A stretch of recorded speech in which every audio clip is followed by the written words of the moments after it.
کیا آپ جانتے ہیں solong.xyz اپنے آپ کو ایک انوویٹو ڈیفی پلیٹ فارم کے طور پر پیش کرتا ہے، لیکن گہرا جائزہ لینے پر اس میں کئی ریڈ فلیگ سامنے آتے ہیں۔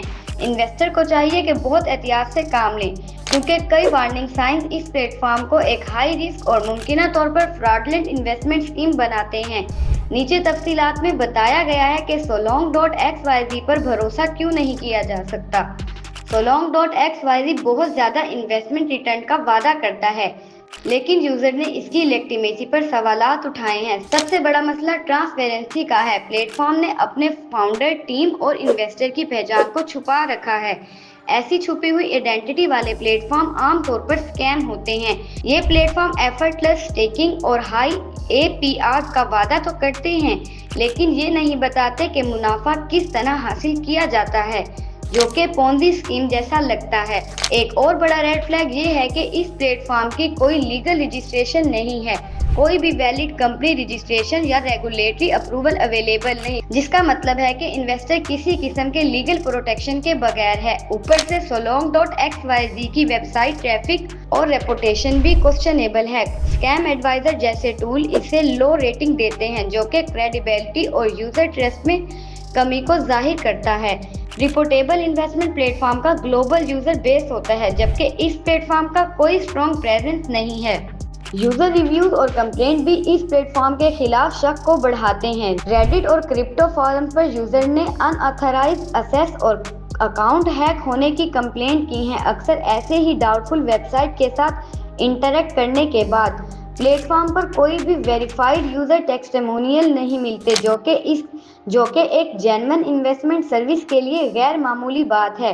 سیکیورٹی بھی ایک بڑا مسئلہ ہے۔ ویب سائٹ پر صرف بیسک SSL انکرپشن ہے، لیکن آڈٹ رپورٹ کے مطابق پلیٹ فارم میں سیریس سیکیورٹی فالز ہیں، جیسے کہ سینٹرلائزیشن رسک۔ پلیٹ فارم کے انونیمس ہونے کی وجہ سے کوئی اکاؤنٹیبلٹی بھی نہیں ملتی۔ اسکیمر اکثر اپنی آئیڈینٹی چھپاتے ہیں تاکہ کسی بھی لیگل ایکشن سے بچ سکیں، جس سے انویسٹر کو فراڈ کی صورت میں کوئی لیگل ایڈریس نہیں ملتا۔ ٹرانسپیرنسی کا بھی برا حال ہے۔ ویب سائٹ پہ ٹیکنیکل ٹرم کا استعمال تو بہت ہوتا ہے، لیکن کوئی کلیئرنس ایکسپلینیشن نہیں ملتی۔ کمپنی ڈیٹیل جیسے کہ آفس لوکیشن، لائسنس انفارمیشن اور ٹرم آف سروس بھی مسنگ ہیں، جو کہ اس پلیٹ فارم کی اتھینٹسٹی پر سوالات اٹھاتے ہیں۔ ایک جینوئن انویسٹمنٹ پلیٹ فارم ان تمام ڈیٹیل کو اوپنلی شیئر کرتا ہے۔ فائنانشل آپریشنز بھی ان کلیئر ہیں۔ ویب سائٹ اپنے اونر کا کوئی ذکر نہیں کرتی اور نہ ہی کوئی ریگولیٹری اپروول ہے۔ کئی یوزرز نے وڈرال ایشوز کی رپورٹ بھی دی ہے۔ اوپر سے پیمنٹ میتھڈ بھی پراپرلی ڈیفائن نہیں کیا گیا۔ یوزرز کو یہ تک نہیں پتا ہوتا کہ پیسہ کیسے ڈپازٹ یا وڈرال ہوتا ہے، جو کہ ٹرانزیکشن کو ان ٹریکیبل بناتا ہے۔ ساتھ ہی پلیٹ فارم کا کوئی ریفنڈ پالیسی بھی نہیں ہے، جس سے انویسٹر کو فائنینشیل لاس کا رسک بڑھ جاتا ہے۔ کسٹمر سپورٹ بھی کافی کمزور ہے۔ solong.xyz صرف ایک ای میل ایڈریس پرووائڈ کرتا ہے اور یوزرز کا کہنا ہے کہ وہاں سے یا تو رسپانس نہیں ملتا یا بہت لیٹ ملتا ہے۔ رپورٹیبل پلیٹ فارم اکثر ملٹیپل کمیونیکیشن آپشن دیتے ہیں، جیسے کہ لائیو چیٹ اور ہیلپ لائن، لیکن یہاں یہ سب کچھ مسنگ ہے۔ پور سپورٹ کی وجہ سے یوزر اپنے مسائل آسانی سے حل نہیں کر سکتے۔ پلیٹ فارم کا unrealistic ROI return on investment claim بھی اسکیم کی نشانی ہے۔ solong.xyz بہت زیادہ منافع کا وعدہ کرتا ہے، لیکن یہ نہیں بتاتا کہ یہ منافع حاصل کیسے ہوتا ہے۔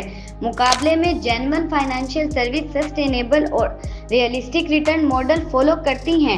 پلیٹ فارم کا کوئی ویریفائڈ انویسٹمنٹ اسٹریٹجی نہ ہونا یہ دکھاتا ہے کہ یہ نئے انویسٹر کا پیسہ پرانے انویسٹر کو دینے والا پونزی ماڈل ہو سکتا ہے۔ نتیجہ یہ کہ solong.xyz میں کئی ریڈ فلیگز ہیں جو اسے ایک ہائی رسک اور پاسبلی فراڈولنٹ پلیٹ فارم بناتے ہیں۔ ٹرانسپیرنسی، سیکیورٹی اور ریگولیشن کا نہ ہونا اسٹرانگلی سجیسٹ کرتا ہے کہ یہ ایک اسکیم ہو سکتا ہے۔ انویسٹر کو چاہیے کہ اونرشپ ڈیٹیل ویریفائی کریں، ریگولیٹری کمپلینس چیک کریں، سیکیورٹی معیار ایویلیویٹ کریں، انڈیپینڈنٹ ریویوز پڑھیں اور ان ریئلسٹک ROI پرومسز سے بچیں۔ اپنے محنت کے پیسے کو پروٹیکٹ کرنے کے لیے solong.xyz سے دور رہنا بہترین فیصلہ ہو سکتا ہے۔